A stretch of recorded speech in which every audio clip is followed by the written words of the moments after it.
Non sarà compatta la partecipazione del popolo del 9 dicembre alla manifestazione in programma domani, a un mese esatto dal suo inizio, a Venezia. La spaccatura tra le diverse anime della protesta, infatti, si trasmette anche nella volontà di aderire all'iniziativa lanciata in rete e accolta solo da una parte delle migliaia di cittadini presenti nei presidi del Veneto. Secondo la Digos saranno circa 500 le persone che si troveranno giovedì alle 11 davanti alla stazione di Venezia, per spostarsi poi a Palazzo Balbi, sede del presidente della regione Zaia. Adesioni arrivano da Portogruaro, Vicenza, Padova, ma da altri presidi anche delle stesse città ci saranno defezioni. Portogruaro seguirà la linea del Veneto e quindi si presenterà a Venezia davanti a Zaia. Insieme agli altri coordinatori di Padova, di Treviso, di Vicenza, di Belluno, tutti quanti assieme andremo di fronte a manifestare al Palazzo della Regione di Venezia. Non c'è questa manifestazione, non è mai stata lanciata da Soave, non c'è nessuna organizzazione su questa manifestazione. È stata purtroppo una delle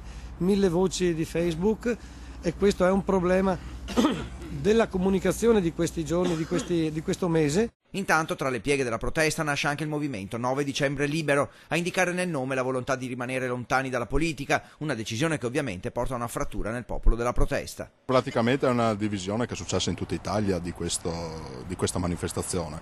Stiamo cercando praticamente di riorganizzarci e di riunire tutti quanti i presidi più possibili per far sentire la nostra voce direttamente al governo. In tutte queste tipologie di pensiero siamo riusciti ad andare d'accordo, abbiamo fatto serate in cui abbiamo parlato dei problemi pacatamente, senza dare nessun colore politico, ma soltanto cercare soluzioni ai problemi.